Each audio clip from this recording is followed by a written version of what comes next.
Welcome to the deep dive. If you've been following Indian cricket, or maybe choreography, you probably know the names Yuzvendra Chahal and Dhanashree Verma. Oh, absolutely. Their divorce, it's been, well, everywhere. One of the most talked about celebrity separations lately. Exactly. And we've got quite the pile of source material here. We really do. It's everything from, the formal court documents laying out the legal side of things Right. to these really intense emotional claims made very publicly on reality TV shows, YouTube podcasts, the works. And that's where it gets fascinating, isn't it? Today, we're not just like listing events in a breakup. We're really digging into this tension. Yeah, the tension between a legal process that looked pretty clean and quick on paper and this, well, frankly, explosive emotional story playing out in public. So our goal for you listening in is to really get a handle on the timeline here. How did this relationship actually fall apart? What were those specific allegations that honestly shocked a lot of people? And maybe think about what the choice of where they shared things tells us about, managing a divorce like this today in the spotlight. We're aiming to get past the headlines, look at the difference between, let's say, the legal facts and the emotional truth shared on camera. Exactly. Okay, let's unpack this. So to really grasp how intense the ending was, we kind of have to rewind to the beginning. Right. And this whole relationship kicked off during a pretty weird time for everyone, the COVID-19 pandemic. Yeah, that lockdown period. Chahal, the cricketer, he connects with Dhanashree, who's this really popular choreographer, because he wanted dance lessons online, I assume. Yeah, it seems like it. It's sort of a classic lockdown story that just blew up because of who they were. And it moved fast, really fast. Incredibly fast. They got married in Gurugram, December 2020. Big celebration, lots of photos, the whole public fairy tale. Everyone thought, okay, here we go, a great start. But according to what Dhanashree has said very publicly, very recently, that fairy tale lasted maybe 60 days. Yeah, this is the bit that just stops you in your tracks. Yeah. It's the absolute core nugget in these sources that just changes how you see the whole thing. She claimed she caught him, her former husband, cheating just 2 months after that big December 2020 wedding. 2 months. She specified it was the first year, but yeah, the second month. Wow. I mean, think about that timing.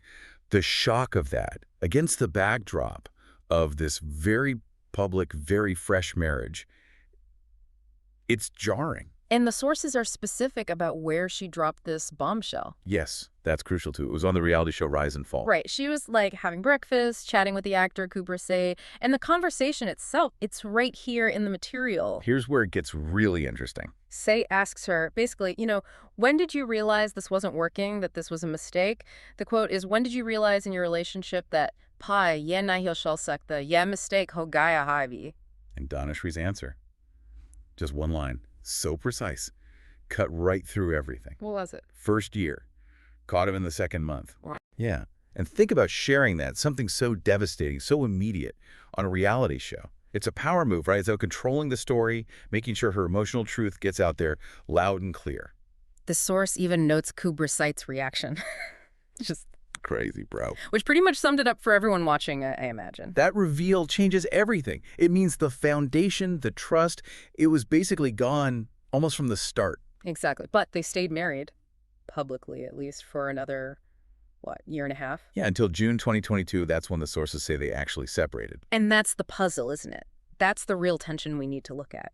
If things fell apart by, say, February 2021, why wait until June 2022 to formally separate? And, maybe more importantly, why go the route of a mutual consent divorce? Wait, that is the central question, right? If the betrayal was, as she claims, that bad and that early, why not fight it out? Why not a contested divorce where, fault is assigned? Maybe seek damages. Why agree to the amicable way? What's fascinating here is maybe the strategy behind it. The legal timeline is very clear. Okay. Separated June 2022, according to the petition. Then, February 5th this year, they file a joint petition for divorce by mutual consent. Joint petition. So they both agreed. Both agreed. And the divorce was granted quickly. March this year. Done. Mutual consent usually means everything's settled beforehand, right? Like money, assets, no big public court fight. Exactly.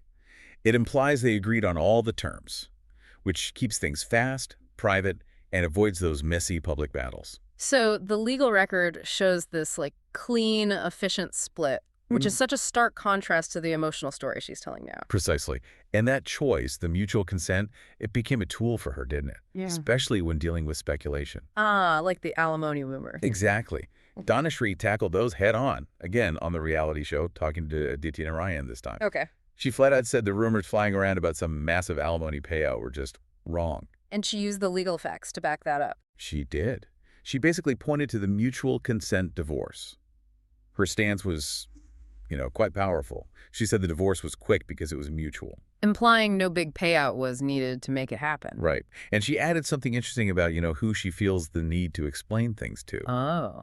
She said she only justifies things to people she cares about, basically choosing not to, quote, waste time explaining those who don't even know you. That's actually pretty savvy, managing the PR side of things. It really is. She uses the legal filing mutual consent to kill the money speculation, but then uses the reality show platform to confirm the emotional damage, the cheating claims.